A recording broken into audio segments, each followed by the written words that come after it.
Esse texto que nós lemos é um texto importante para um trânsito fundamental do que está acontecendo na leitura do Velho Testamento. A gente começa o livro de Gênesis com uma apresentação fundamental de Abraão.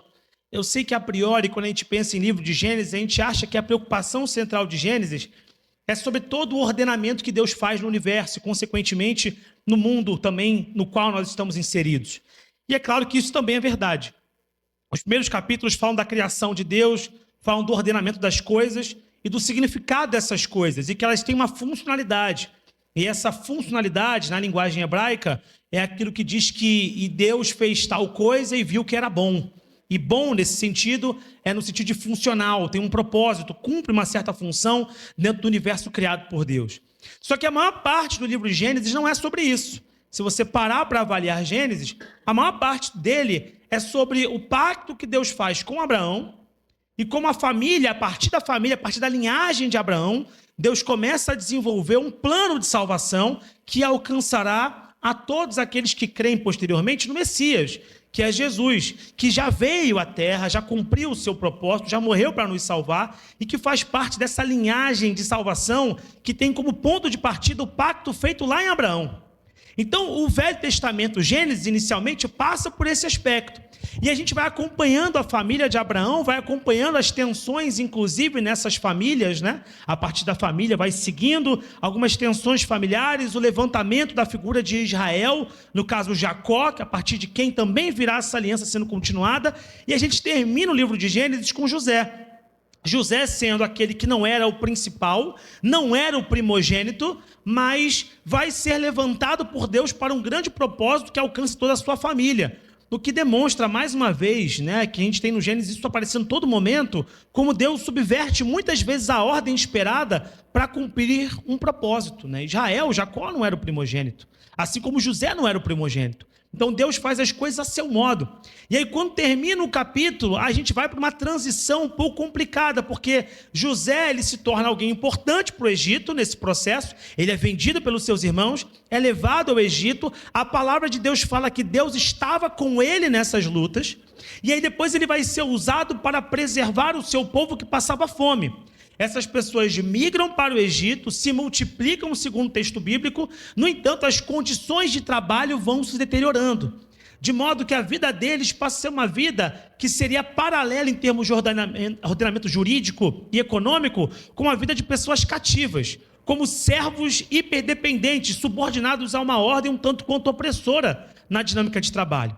E aí, nesse processo, Deus guarda uma vida específica para, no futuro, fazer a libertação desse povo. E quem é esse? Moisés. Moisés surge, num certo contexto, ele é, de alguma maneira, tutelado pela família egípcia, ele é criado nesse ambiente, e depois que ele se torna um homicida, porque ele mata uma outra pessoa nesse ambiente, ele foge.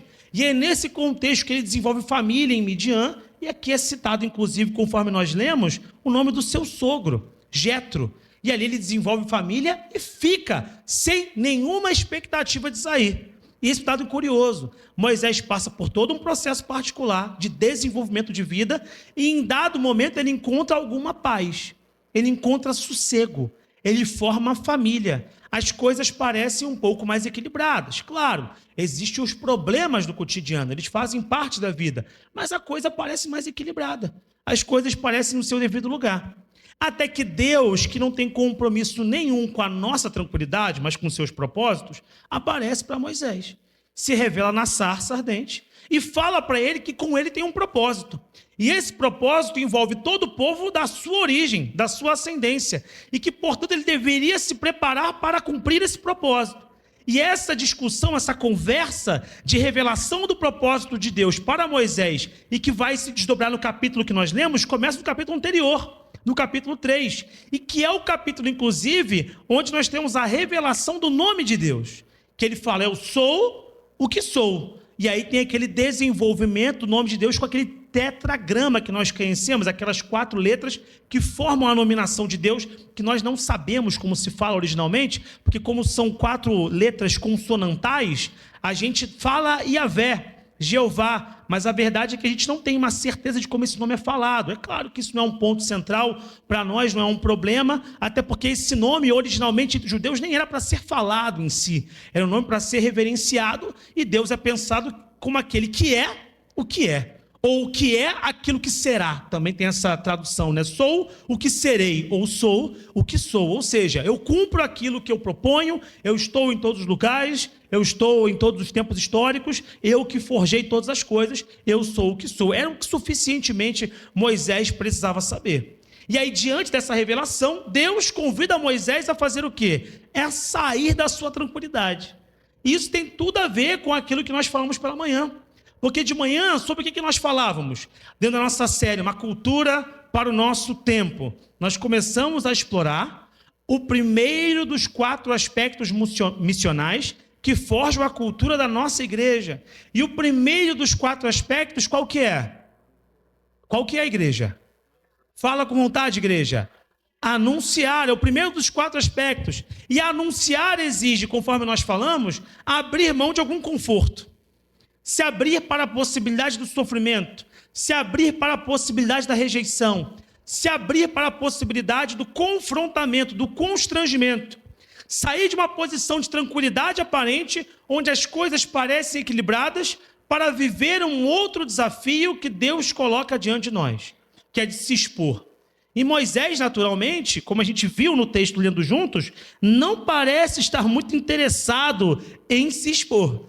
Não está muito interessado em sair de onde está para viver essa experiência que, para a visão de Deus, não era apenas para anunciar que aquele Deus a quem eles criam, em quem eles criam, melhor dizendo, ainda continuava existindo. Era para libertar o povo de um modo geral, para que esse povo voltasse de novo a adorar esse Deus. De alguma maneira, o que Moisés está fazendo é um grande anúncio.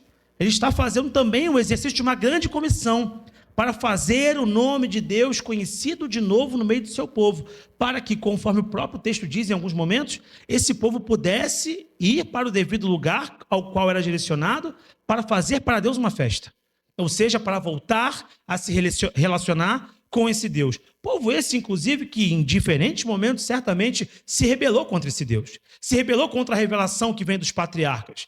Mas ainda assim, Deus, conforme nós falamos pela manhã, ele é o primeiro a propor a reconciliação.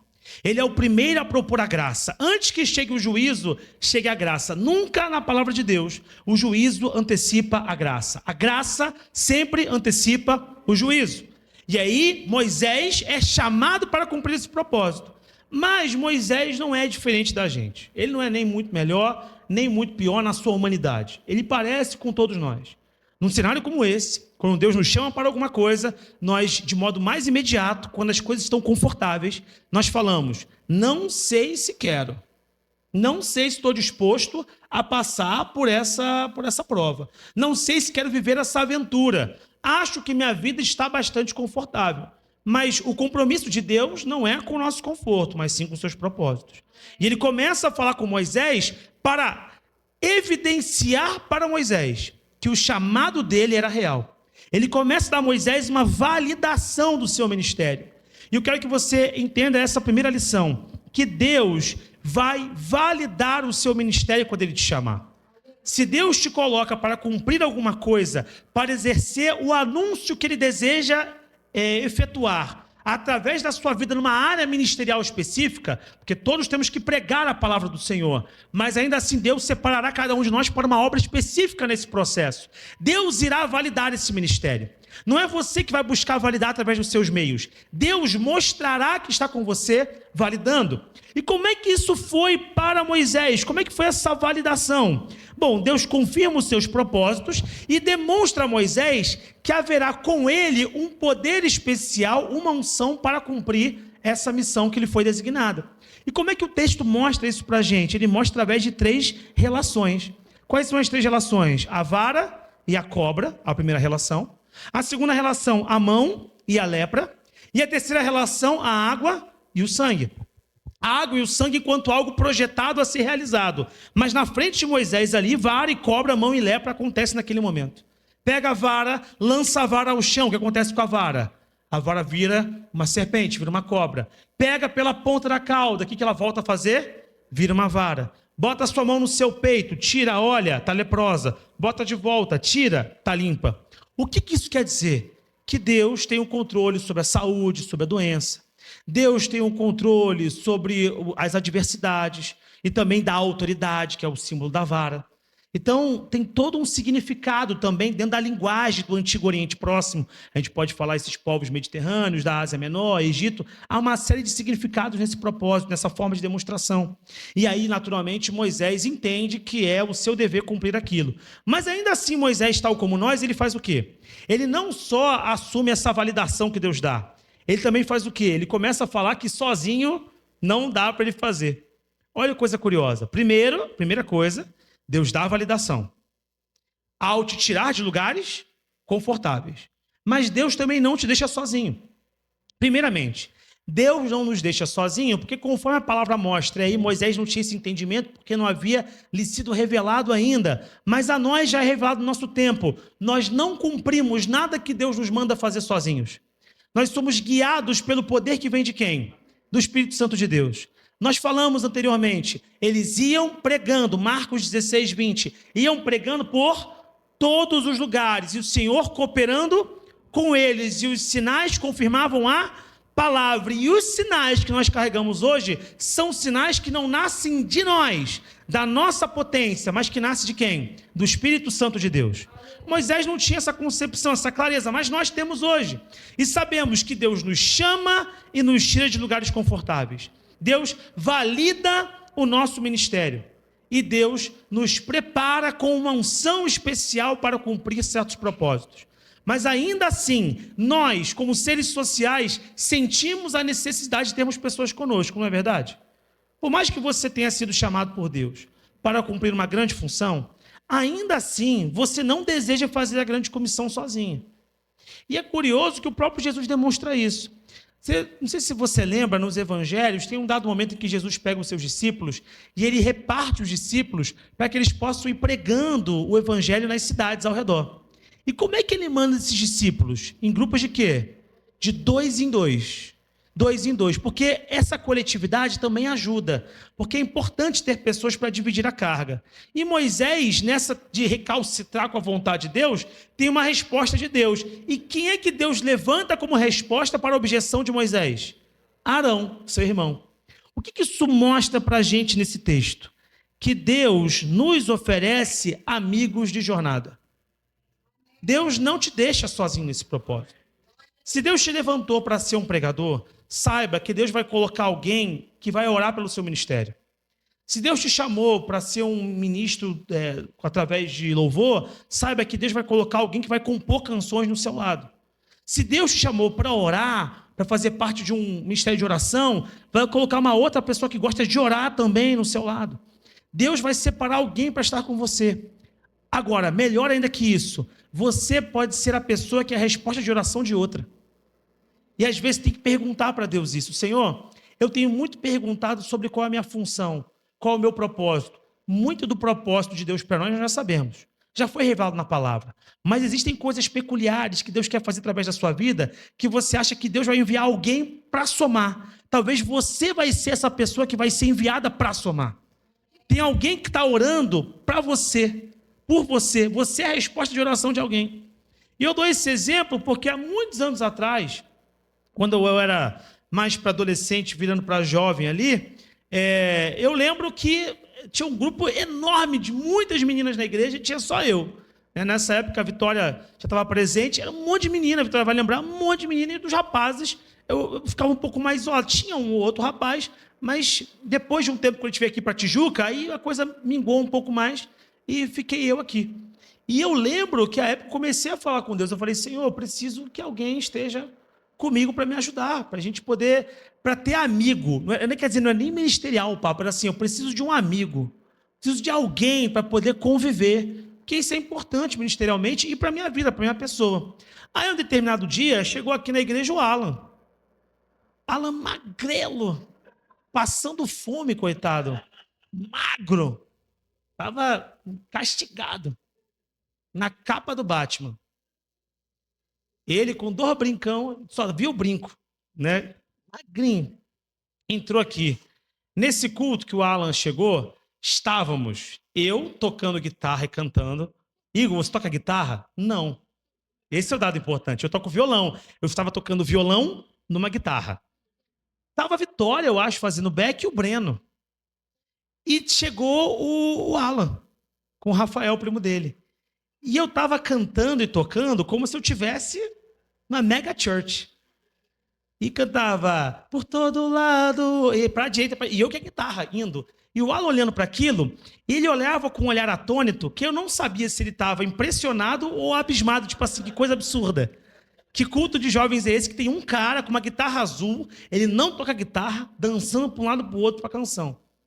O Alan veio, o Alan era de uma igreja muito grande, uma outra realidade. Mas ainda assim ele veio. E ele conta esse testemunho aqui, ele fala, cara, como aquilo me surpreendeu, essa disposição desse jovem gordinho de ficar dançando para um lado para o outro com uma guitarra. Passou-se algum tempo, o Alan começou a vir.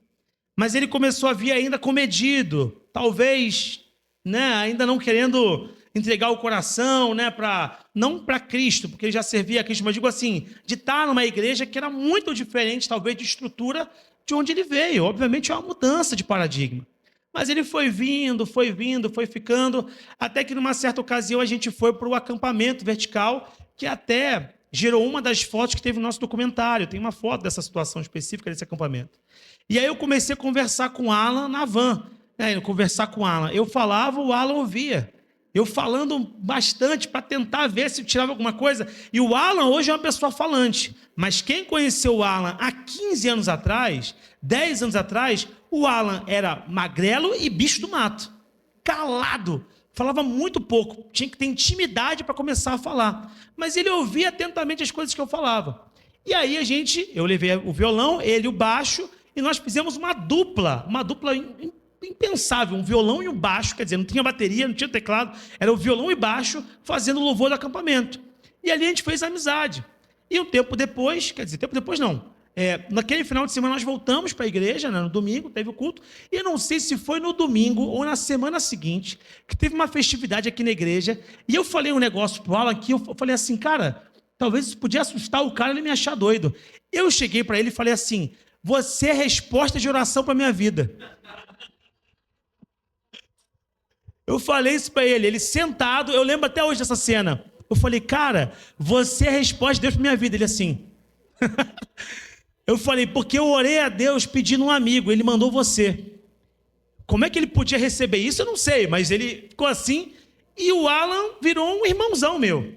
Hoje tenho muitos outros, tantos outros aqui que são amigos de muito tempo, alguns mais antigos, né? Da galera mais antiga, junto do Alan, a gente tem o Hugo, né? Que também a gente jogava bola aqui na Afonso Pena e tudo mais, se conhece há muitos anos. Outros foram chegando, são mais recentes. Amo a todos, mas você precisa em algum momento começar com alguém. Hoje é mais fácil, a gente tem tantas direções de amizade aqui na igreja, né?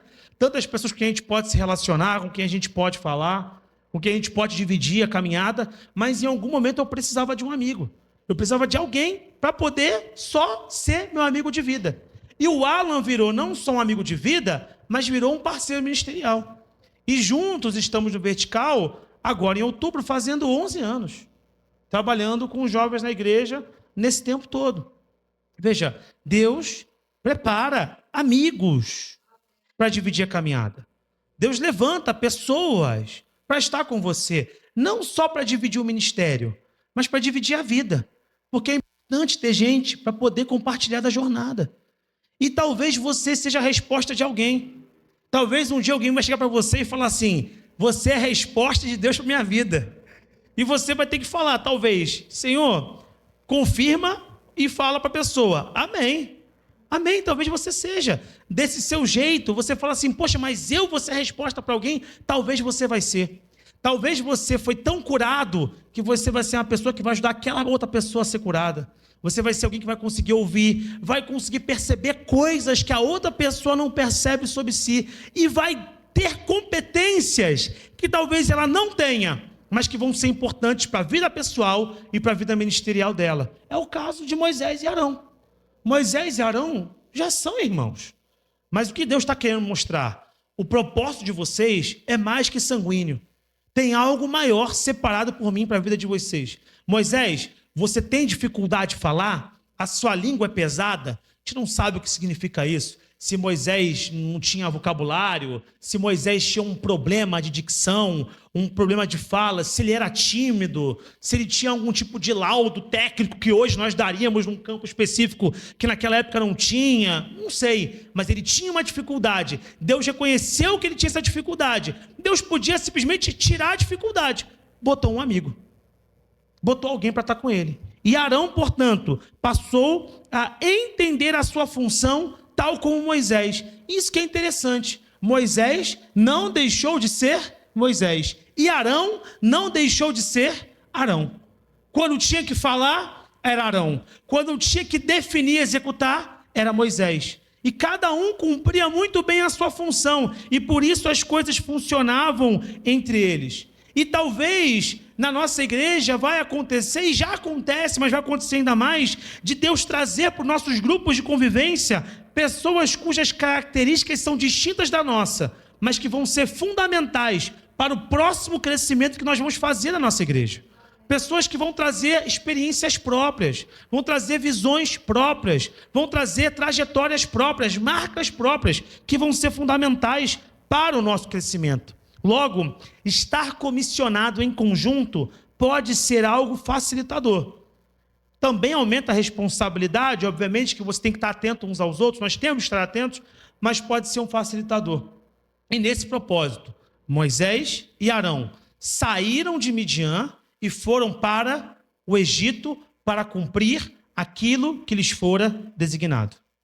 Note, conforto, confronto de Deus, preparo, validação, amizade e envio. Que é justamente o que a gente pretende fazer quanto a anunciar. A gente está, às vezes, num lugar confortável. E não é ruim querer viver confortável. Não é desagradável. Mas nem sempre é o que Deus quer. Às vezes, Deus quer que você aceite um pouco de desconforto para o cumprimento de um propósito maior. Deus quer que você se abra para algumas amizades, para você viver coisas novas. Eu falo isso também porque muitos de nós, às vezes, a gente toma como uma coisa óbvia que a gente quer ter amigos, mas às vezes você é uma pessoa que se feriu tanto com amizades, seu coração está fechado. Pode ter acontecido isso com você. Você fala assim, eu não quero conviver com ninguém, eu quero viver minha vida e quero ficar em paz, está tudo certo. Mas Deus te diz que Ele cura teu coração e Ele manda uma pessoa para poder conviver contigo, para te ajudar na caminhada. Você não precisa estar sozinho. Ele consegue contemplar a sua dor e te ajuda. E para terminarmos, caminhando já para o final, lembre-se, Deus coloca as maravilhas que Ele quer realizar em nossas mãos. E espera que tenhamos não apenas a consciência delas, mas que nós as realizemos. Deus fala assim, faça todas as maravilhas que ponho em tuas mãos. Faça todas as maravilhas que ponho em tuas mãos. Quando Deus te chama, Ele separa uma carga de unção, uma quantidade de responsabilidade que é sua, que Ele te atribui. E Ele espera que você use tudo e não guarde nada em favor do reino dEle. Deus te deu saúde. Deus te deu, às vezes, uma competência intelectual. Deus te deu uma capacidade emocional. Deus espera que você use tudo em favor do reino dEle. Que você não guarde nada. Que você gaste a sua vida favoravelmente à pregação do Evangelho. Para Moisés, naquele contexto, obviamente, não era pregar o Cristo ainda, mas era pregar o quê? A graça de Deus ao povo escolhido. Para nós, é pregar que Cristo veio e que Ele deseja se reconciliar com toda a sua obra criada, com todas as pessoas. Deus, portanto, te dá uma capacidade especial para cumprir esse propósito. E você precisa pedir a Deus, se você não sabe qual é esse potencial, para que Ele te revele, para que você possa viver ao máximo aquilo que Ele espera que você viva.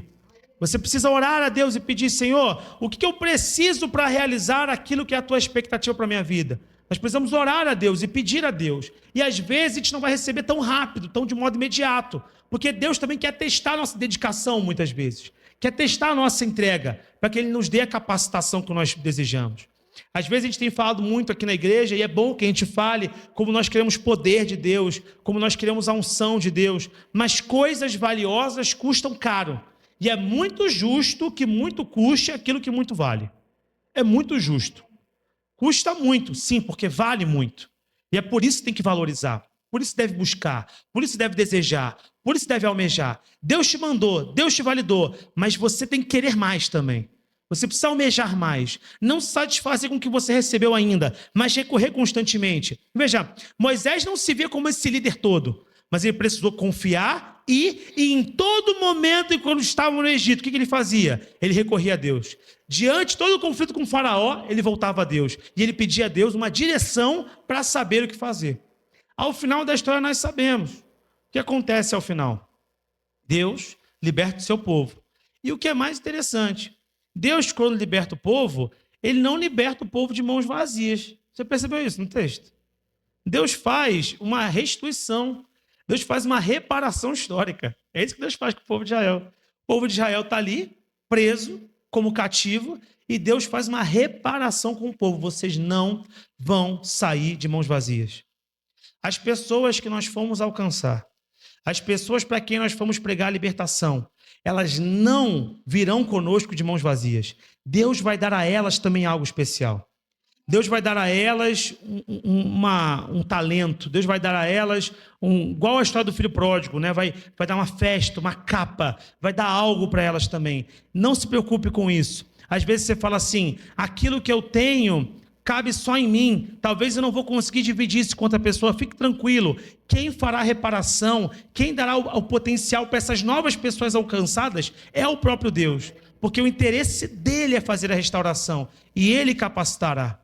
Então a palavra dessa noite, embora breve, é uma palavra para que você fique muito atento sobre a necessidade de você ouvir o que Deus quer que você faça, não rejeitar por causa de conforto, aceitar a validação que o Espírito te confere, abraçar os amigos que Deus coloca no seu caminho e cumprir os propósitos buscando mais a presença de Deus e sabendo que aqueles a quem Ele alcança é do interesse deles restaurá-los, é do interesse deles dar a eles uma marca dessa novidade de vida, dar como nós falamos, uma reparação.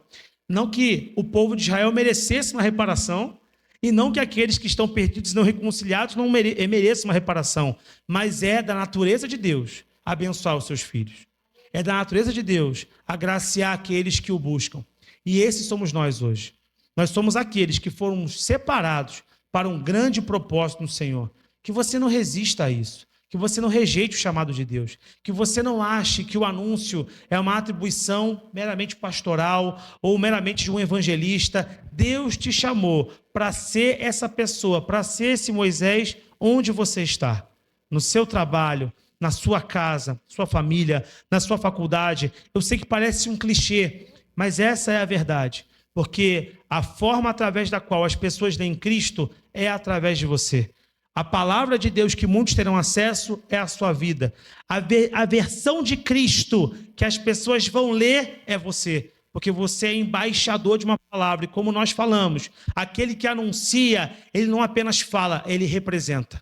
Ele tem um decoro e ele traz todas as características daquele a quem ele representa. Eu quero orar por você essa noite. Fique de pé. Eu quero orar pela sua vida.